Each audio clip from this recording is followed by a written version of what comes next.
आज हम दो ऐसे मंदिरों के बारे में जानेंगे जो बहुत ही अद्भुत हैं। एक मंदिर में एक ऐसा घड़ा है जिसमें जितना भी पानी डालो वो भरता ही नहीं, और एक मंदिर में एक ऐसी मूर्ति है जिसका आकार हमेशा ही बढ़ता जाता है। तो आइए जानते हैं दोनों मंदिरों के बारे में।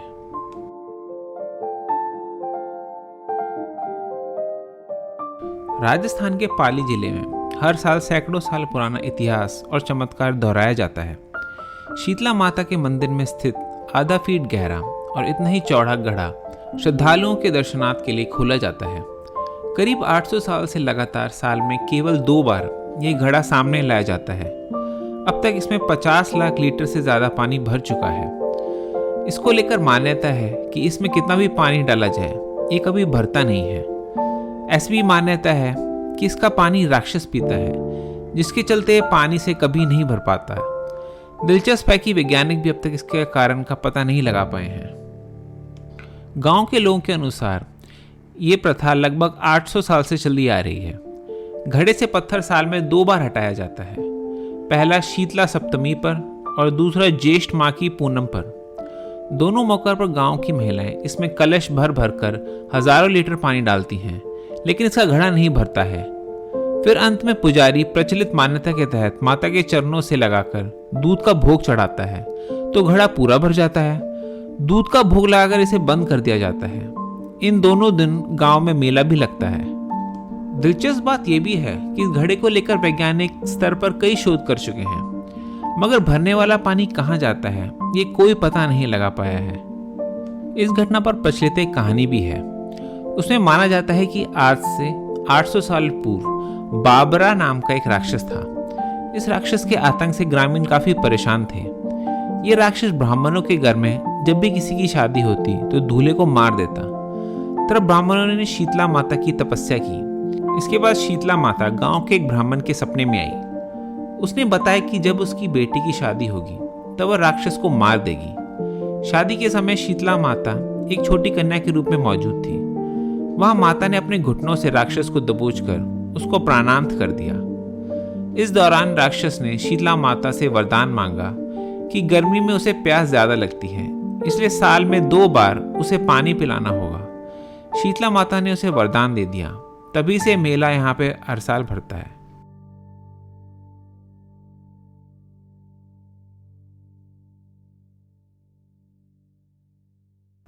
वैसे तो गणपति बप्पा के कई रूप हैं और देश में अनेकों ऐसे गणेश मंदिर हैं जो श्रद्धालुओं की आस्था का केंद्र है। चित्तूर का विघ्नहर्ता कनिपक्कम मंदिर भी एक ऐसा ही धाम है। ये मंदिर बाकी सब मंदिरों से अपने आप में अनूठा है, क्योंकि एक तो ये विशाल मंदिर नदी के बीचों बीच स्थित है और दूसरा यहाँ स्थित गणपति की मूर्ति का आकार जो लगातार बढ़ता रहता है। कहा जाता है कि यहाँ आने वाले हर भक्त के पाप को विघ्नहर्ता हर लेते हैं। आस्था और चमत्कार की ढेरों कहानियां खुद में समेटे कनिपक्कम विनायक का ये मंदिर आंध्र प्रदेश के चित्तूर जिले में मौजूद है। इस मंदिर के बनने की कहानी भी बेहद रोचक है और कहा जाता है कि 3 भाई थे। उसमें से एक गूंगा था, दूसरा बहरा और तीसरा अंधा। तीनों ने मिलकर अपने जीवन यापन के लिए जमीन का एक छोटा सा टुकड़ा खरीदा। जमीन पर खेती के लिए पानी की जरूरत थी, इसलिए तीनों ने उस कुएं को खोदना शुरू किया जो सूख चुका था। काफी खोदने के बाद ही उसमें से थोड़ा सा पानी निकला। उसके बाद थोड़ा और खोदने पर एक पत्थर दिखाई दिया, जिसे हटाने पर खून की धारा निकलने लगी। थोड़ी देर में पूरे कुएं का पानी लाल हो गया। ये चमत्कार होते ही तीनों भाई, जो कि गूंगे, बहरे और अंधे थे, एकदम ठीक हो गए। जब ये खबर उस गांव में रहने वाले लोगों तक पहुंची तो वे सभी ये चमत्कार देखने के लिए एकत्रित हो गए। तभी सभी को वहां प्रकट स्वयंभू गणेश जी की मूर्ति दिखाई दी, जिसे वहां पानी के बीच स्थापित किया गया। इसकी स्थापना 11वीं सदी में चोल राजा कुलोतुंग चोल प्रथम ने की थी। मंदिर का विस्तार 1336 में विजयनगर के साम्राज्य में हुआ। कहते हैं कि इस मंदिर में मौजूद विनायक की मूर्ति का आकार हर दिन बढ़ता ही जा रहा है। इस बात से आपको भी हैरानी हो रही होगी, लेकिन यहाँ के लोगों का मानना है कि प्रतिदिन गणपति की मूर्ति अपना आकार बढ़ा रही है।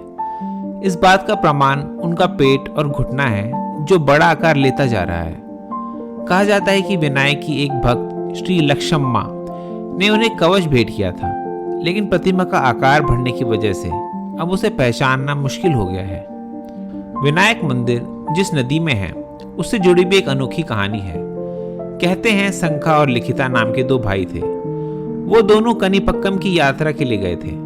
लंबी यात्रा की वजह से दोनों थक गए थे। चलते चलते लिखिता को जोर की भूख लगी। रास्ते में उसे एक आम का पेड़ दिखा तो वह आम तोड़ने लगा। उसके भाई संखा ने उसे एक ऐसा करने से रोका, लेकिन वो माना नहीं।